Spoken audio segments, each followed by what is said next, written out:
Un hélicoptère survole le Venezuela et montre une destruction qui effraie même ceux qui ont déjà été témoins de grandes tragédies. Après que 2 forts tremblements de terre ont frappé le nord du pays dans la nuit du 24 juin 2026, des villes comme Caracas, La Guaira, Maiquetía et les zones avoisinantes sont apparues, avec des immeubles effondrés, des rues bloquées, des services paralysés et des familles essayant de quitter leur domicile, au milieu de la peur de nouvelles secousses. Le nombre de morts est monté à 106. Selon des informations attribuées à Delcy Rodrigue, près de 1000 personnes ont été blessées et les équipes de secours se sont lancées dans une course effrénée pour retrouver des survivants. Le choc est survenu en série. Une première secousse de magnitude 7,2, puis une autre de magnitude 7,5 dans une zone proche de Yumari et Montalba, à l'ouest de Caracas. Le service géologique des États-Unis a placé la situation en alerte rouge et a estimé, selon un modèle automatique, qu'une fourchette de 10 000 à 100 000 morts ne peut pas encore être écartée. Ce chiffre n'est pas un bilan officiel, mais il montre l'ampleur du risque. Le Venezuela demande maintenant de l'aide, tandis que d'autres nations, comme les États-Unis, le Brésil, la Chine et le Salvador, offrent leur assistance.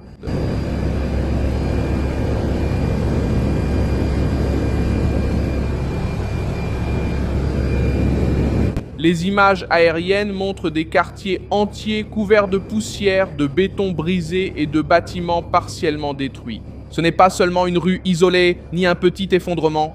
Le tremblement de terre a frappé une région pleine d'habitations, de bâtiments anciens, de zones denses et de services publics qui fonctionnaient déjà sous pression. Vu d'en haut, l'ampleur apparaît sans filtre, avec des pâtés de maisons touchées, des véhicules à l'arrêt, des habitants dans les rues et des équipes essayant de se frayer un chemin à travers les décombres. La secousse s'est produite dans le nord du Venezuela en fin d'après-midi, le mercredi 24 juin 2026. La première secousse était déjà assez forte pour effrayer la population. La seconde est survenue presque immédiatement après et a été encore plus puissante. La faible profondeur des séismes a aggravé l'impact. Les secousses peu profondes provoquent généralement des dégâts. Les dégâts sont plus importants car l'énergie frappe la surface plus violemment, touchant immeubles, maisons, ponts, routes et réseaux électriques en quelques secondes. Caracas a ressenti le choc de façon intense. La Guaira figure parmi les zones les plus touchées, notamment parce qu'elle est proche de la capitale et abrite des infrastructures importantes comme l'aéroport international Simón Bolívar à Maiquetía.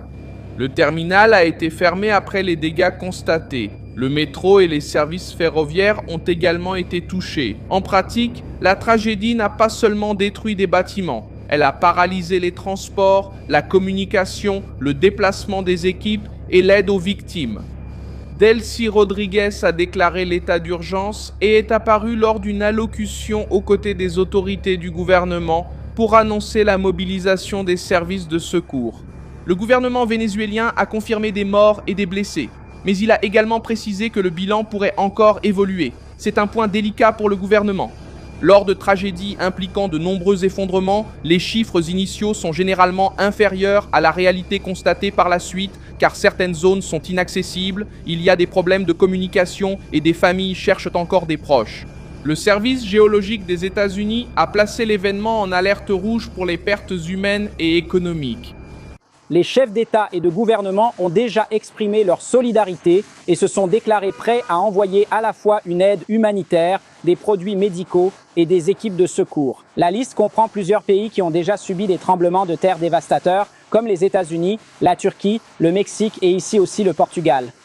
Le président d'ici, le président portugais António José Seguro, a exprimé sa consternation face à ce qui s'est passé et affirme suivre la situation de près. La présidente du Mexique, Claudia Sheinbaum, dit avoir donné des instructions pour préparer l'aide nécessaire et que, pour l'instant, le Venezuela a demandé un soutien auprès d'équipes de secours et d'équipes médicales spécialisées. Le président Lula a exprimé une profonde préoccupation et consternation et a demandé au gouvernement brésilien d'étudier les mesures d'assistance que notre pays peut adopter. De la même manière, le gouvernement équatorien a exprimé sa solidarité envers le peuple frère du Venezuela et a confirmé qu'il avait organisé l'envoi immédiat d'une aide humanitaire là-bas. Il en va de même pour le gouvernement du Salvador, qui a offert 300 secouristes et paramédicaux, ainsi que 50 tonnes d'équipements de médicaments et aussi de vivres essentiels. Là-bas au Chili, la présidence s'est également jointe à ce groupe, exprimant son soutien. Elle dit qu'elle est à la disposition du gouvernement du Venezuela pour coordonner la livraison de l'aide humanitaire et collaborer avec les équipes de secours. Selon la présidente intérimaire du Venezuela, Delcy Rodriguez, les premiers secouristes étrangers devraient arriver dans les prochaines heures. Elle a déjà remercié la communauté internationale pour le soutien reçu. Le gouvernement vénézuélien, comme vous l'avez souligné, a annulé les cours et suspendu les services non essentiels. Le président américain Donald Trump a exprimé sa solidarité et a déclaré avoir ordonné à toutes les agences du gouvernement américain d'apporter leur aide. Les États-Unis ont déclaré avoir déjà mobilisé une équipe d'assistance en cas de catastrophe, ainsi qu'un groupe de travail pour fournir et coordonner une aide essentielle au peuple vénézuélien.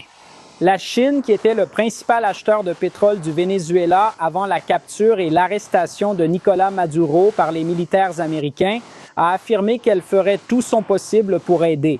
Le gouvernement de Pékin a déclaré que jusqu'à présent, il n'y a pas de confirmation. Pékin affirme qu'il y a confirmation.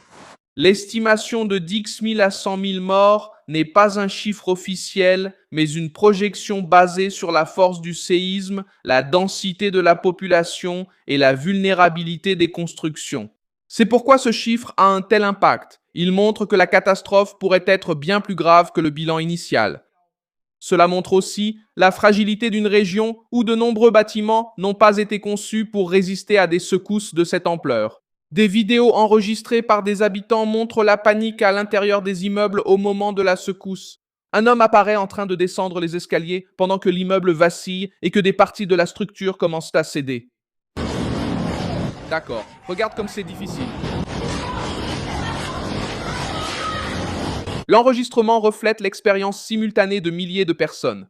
Sortir rapidement, sans ascenseur, sans certitude du chemin, avec des bruits de chute, la lumière qui vacille et des gens qui essaient d'atteindre la rue avant une nouvelle réplique. Une autre vidéo qui a commencé à circuler montre un homme âgé protégeant son épouse pendant le tremblement de terre. Homme, tremblement de terre. Tremblement de terre. Descendant les escaliers pendant le tremblement de terre.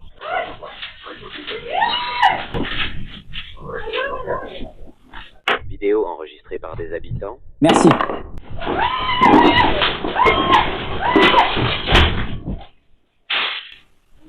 Merci.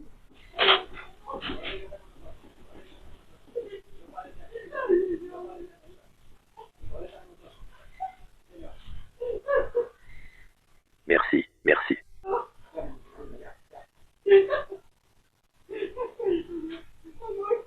La région côtière, près de Caracas, concentre des dégâts graves et est devenue une zone de vigilance maximale. La fermeture de l'aéroport de Maiquetía complique l'arrivée de l'aide et augmente la pression sur les itinéraires alternatifs. Chaque heure perdue pèse sur les recherches. Les 164 morts annoncés jusqu'à présent constituent le bilan connu. La fourchette entre 10 000 et 100 000 apparaît comme une estimation technique. La possibilité, l'ampleur des effondrements, la densité des villes et le nombre de personnes encore sans contact expliquent pourquoi les spécialistes voient un risque d'augmentation importante du bilan. Le Venezuela est en état d'urgence, avec des villes meurtries, des services suspendus et une population qui essaie de comprendre l'ampleur de ce qui s'est passé. Le pays dépend maintenant d'un sauvetage rapide, d'informations honnêtes et d'une aide concrète pour empêcher que la tragédie ne s'aggrave encore. Je suis Milson Alves, international, je suis nationaliste. Et mon objectif est de vous tenir bien informé avec des informations véridiques chaque jour. Les liens des actualités se trouvent dans la description de la vidéo. Likez la vidéo, abonnez-vous et consultez les commentaires pour participer davantage à la communauté Milson Alves. On se voit dans la